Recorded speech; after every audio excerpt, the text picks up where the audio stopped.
내가 뭘 하나 이걸 줄 테니까 이걸 읽어보고 그 해석을 좀 해줄 수가 없느냐. 그렇게 얘기를 하는 거예요. 그랬더니 그게 거기에 보니까 호모얼버트가 써 있는 거예요. 그 서류에 써 있어 가지고 이제 거기서 깜짝 놀랐죠. 이제 영어로 이제 제가 너 이분하고 어떻게 된 사이냐. 그랬더니 It's my grandpa. 그러니까 자기 할아버지라는 거예요. 그래서 제가 어안이 벙벙 해서 아주 그냥 정신 나간 사람처럼 막 내가 You sure? 이제 왜 그러냐고 이제 또 그 사람도 놀래겠지. 이 사람이 왜 이렇게 호들갑인가. 그렇죠. 예, 호들갑 그렇게 얘기 이제 하는 거예요. 이제 그래서 이제 거기서 이제 알게 돼가지고 사실은 내가 이제 좀 마음을 가득 담고 너희 할아버지를 몇십 년 동안 이렇게 존경해하고 정말 내가 너 할아버지에서 앞으로 연구를 하고 싶은 사람이었다. 그랬더니 이제 그 양반 바쁜 분이잖아요. 그래서 그러냐 하고 또 그러고 이제 그 양반 이제 그 정도로만 하고 자기가 이제 뭐 회의가 있어서 이제 끝내야 된다 그래서 내가 이제 그 서류를 이제 그건 이제 얘기해 주고 이제 그러고 나왔는데 알고 보니까 그분이 우리 그 담당 이사한테 전화를 해서 거기 한국말 하는 사람 있으면 하나 보내라. 이제 이렇게 얘기를 한 거예요. 그러니까 나를 뭐 찍어서 뭐 이렇게 한 게 아니고 그냥 한국 사람이니까 보낸 거고. 그렇죠. 그런데 여기 이 사람, 이제 내가 서울에서 왔으니까 우리 이사는 아니까 내가 서울에서 온 줄 아니까 한국말을 당연히 하지 아니까 이제 저를 보낸 거예요. 이제 그래서 이제 갔다 와서 생각하니까 정말 내가 이분하고 말하자면은 이 하늘이 맺어준 나한테 이제 제가 이제 교회 다니고 그러니까 만남이구나 이제 이렇게 그래서 일종의 소명으로 해서 이게 사명으로 삼은 거죠. 이제 그거를 이제 제가 그러면 그 서류에 호모 얼버트라고 돼 있다고 했는데 그 감사하신 그 손자분이 그 보여준 서류의 내용이 서류는 또 그걸 저도 모르는 사이에 우리 국가보훈처에서 미국 총영사관, 미국 대사관인가 총영사관을 통해서 이분한테 편지를 보낸 거예요. 유공자니까 우리나라 그때 유공자로 등록이 돼 있었기 때문에 등록이 돼 있으니까 파악하려고 보낸 거예요. 지금 생존 여부나 뭐 이런 거. 그렇죠. 가족 상황을. 그래서 이제 나중에 생각해 보니까 95년이 광복 50주년이니까 이 파악을 했던 거예요. 이제 국가보훈처에서. 그래서 거기에 번역본하고 한글본이 같이 있었던 거예요.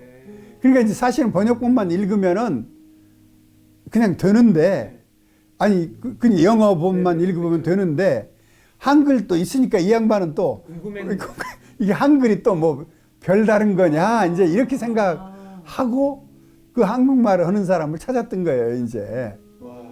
예, 그러니까 어떻게 보면 그 서류 자체는 뭐 그렇게 이제 역사적인 서류가 아니지만은, 그래 저도 깜짝 놀랐어요.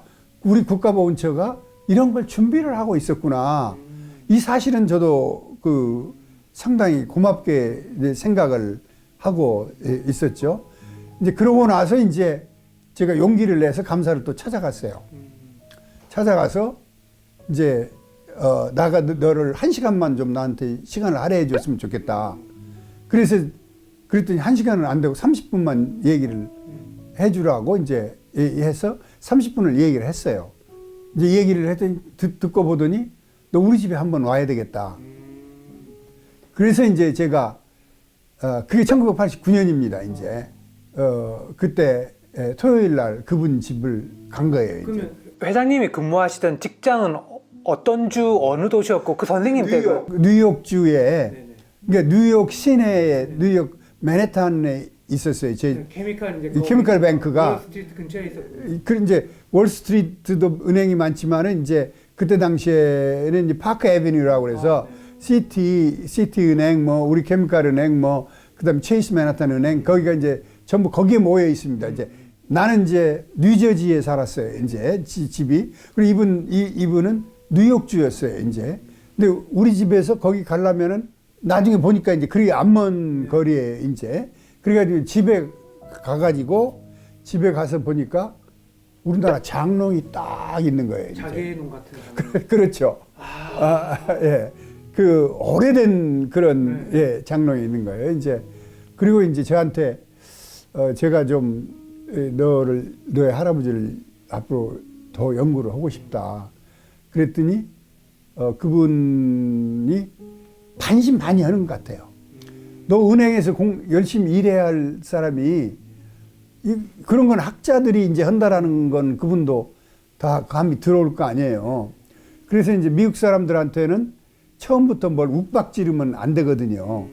그런데 그때 내가 그분이 가지고 있던 많은 거를 달라고 소리를 못 하는 거예요. 제가 그 미국인들, 백인들 그런 습관을 아니까, 문화를 아니까 아주 조용하게 제가 좀 보고 하나씩 빌려가서 보고 뭐 빌려가서 보고 그래서 거기에서 제가 내탕금을 제일 처음에 받습니다. 거기 내탕금 구절을 거기에서 받습니다. 그래서 이제 천천히 이제 그분하고 이제 교류를 하시면서 그러면 참 최초에 그 회장님이 뉴욕으로 발령을 받은 그 자체가 예견된 어떤 하나의 그 만남을 위한 하나의 그 큰 그림으로 그려지기 시작을 하고 헐버트 선생님도 원래 뉴욕에서 그 넘어오셨잖아요. 조선으로. 아, 그러면 이제 그렇게 만나서 이제 그러면 그 손자분은 어릴 때 할아버님에 대한 기억이 있으신 거겠네요. 그렇죠. 이제 선생님도 오래 사셨으니까. 예. 할아버지한테 이제 기억이 있고, 이제 할아버지와 같이 찍은 사진도 있어요. 그분이. 제 책 어디 나올 거예요. 제 뒤에 가족 사진 보면은 거기 화해 웃고 있는 남자아이, 어린아이가 그 손자거든요, 이제. 제가 그 손자도 만나봤고, 그 손자가 두째 아들의 아들이거든요. 첫째 아들은 일찍 죽어서 서울에 묻혀 있고, 그 다음에 셋째 아들의 아들 손자도 만나봤어요. 근데 여기는 이제 리차드라고 그러고, 그 다음에 이제 셋째 아들의 손자는 브루스라는 손자가 있고, 그 다음에 큰 딸의 딸, 그러니까 외손녀를 만나봤어요. 세 사람을 만나서 특히 외손녀는 헐버트 박사하고 시집가기 전까지 같이 살았어요. 그래서 이제 공통적으로 이분의 성격이 뭐냐. 평소에는 매우 유쾌하고 쾌활하다 이거예요. 그러나 어떤 것에 한해서는 매우 엄하시다. 그 공존하는 거예요. 예, 이분이 윤치호도 영어 일기에서 그렇게 얘기를 했습니다. 헐버트 예, 항상 나를 기쁘게 하는 사람이다. 그렇게 얘기했어요. 그래서 이제 인간에 대한 평가를 보면은 어느 글에서든지 헐버트를 비난하는 글을 보지를 못했어요. 한국 사람 글에서나 그러나 서울에 와 있던 외국 사람 글에서나 헐버트를 비난하는 사람을 보지를 못했어요. 이게 이분의 특징이다라는 말씀을 드릴 수가 있고, 그 다음에 그 손자들은 그걸 잘 기억을 못 하는데, 그 외손녀, 주디라는 외손녀는 자기 할아버지가 있을 때 한국 사람들이 찾아왔다라는 거예요. 살아계실 때. 네, 살아계실 때. 키 큰 사람도 찾아오고, 뭐, 키 작은 사람도 찾아오고, 그래서 키 큰 사람은, 제가 서재필을 얘기하나, 이제 누구는 정확한 건 모릅니다. 모르는데, 어떻든 이제 찾아왔는데, 찾아오고 그럴 때 아주 이제 깍듯이 하면서 또 이제 백인들하고 어떤 때 한국 문제를 얘기할 때가 있다 이거예요. 백인들은 그때는 일본이 아주 영웅이 되어 있던 시절이거든요. 우리 한국민들이 한 가지 알아야 될 거는 1905년 이후에, 1904년 러일 전쟁 시작이 된 이후에 미국인들의 일본에 대한 생각이라는 건 오늘날까지도 내려오고 있습니다. 아주 일본을 그 영웅시하는 거예요. 제가 1982년에 미국 가서 1년 공부를 했는데, 그때도 내가 반에 같이 공부한 아이들이 32명이었는데, 걔네들이 My favorite foreign country is Japan. 이런 애들이 숱해요. 그 이제 왜 그러냐? 1904년에 러일 전쟁에서 러시아를 격침을 한 것이 그때 미국 사회를 완전히 흔들어 놔 버린 거예요. 외로운 투쟁을 한 사람이다. 예, 그 미국 백인 사회에서. 그러니까 누가 백인들하고 어떤 한국 문제가 나오면은 헐버트 박사가 완전히 속된 표현으로 핏대를 올리면서 너 알지도 못하면서 그러지 말라고 막 그렇게 핀잔을 주고 막 그랬다는 거예요. 화를 내고. 손녀가 그렇게 저한테 증언을 했어요. 그러니까 제가 그 단편적인 예로 이 책에 보면 80살 먹은 나이로 그 내탕금 문제로 길거리에서 예. 그 주먹 다짐까지 할 정도로 그 속에 불덩어리가 있으신 분이잖아요. 음악도 좋아하고 학자인 면모가 있은 반면에 이게 조선에 대해서 뭔가 잘못되면 욱하는 게 올라오시는 것 같더라고요. 이제 그런 과정을 거쳐서 이제 그래서 처음에는 손자 그 맞손자만 찾았다가 나중에는 이제 외손녀까지 다 이제 찾게 된 거죠. 이제 제가 이제 그래서 세 과정에서 이제 자료를 아주 소중한 자료를 많이 얻은 거죠. 그러면 그 회장님께서 이제 자료는 조금씩 내가 입수를 하고 있는데 요거를 정리해서 책이라는 것으로 내가 한번 내봐야겠다는 생각은 언제 본격적으로 하셨어요? 그 이제 저는 금융인을 하면서 은퇴를 결정을 했어요. 날짜를 한갑은 안 넘기겠다. 근데 그때 당시에 생각하면은 한갑이 넘어서도 열심히 막 일을 이제 할 수 있는데 환갑은 안 넘기겠다. 이렇게 생각을 한 거예요. 그래서 그러면 환갑을 이제 안 넘기는 이제 그런 시점에 오면은 거의 책을 낼 수 있어야 된다.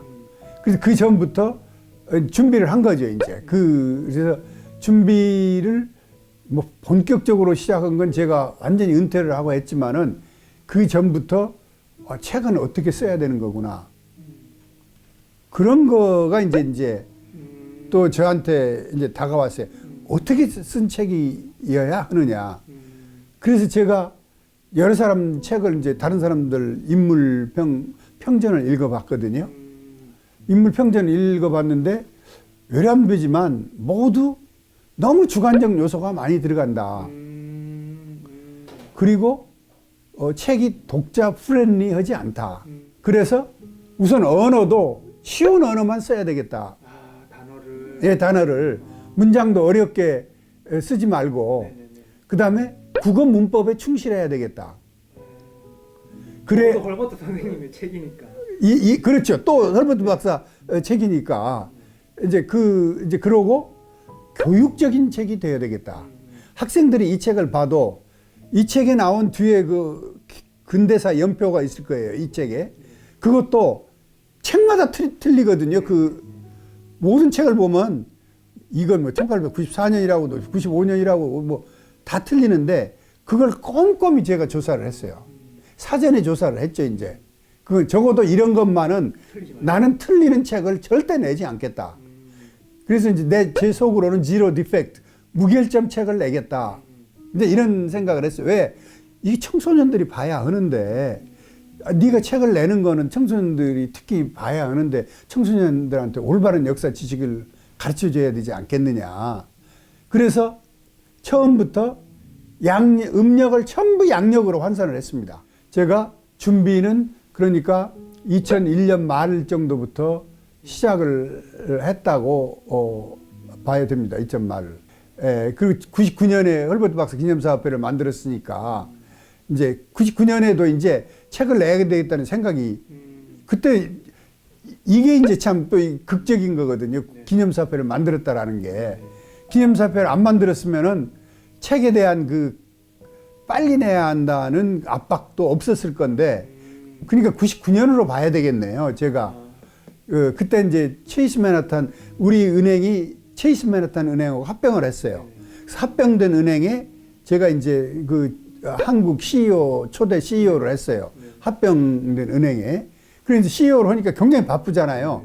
그 와중에 헐버트 박사 기념사업회를 만든 거예요. 그 이제 이 말씀 중간중간에 이제 제가 포인트로 저도 지금 갖고 온 키워드가 중간중간에 나온 게 이 호모 얼버트 선생님이 우리나라 사람도 못한 그것들을 하신 게 많은데 모르는 사람들이 너무 많아요. 그러니까 한글을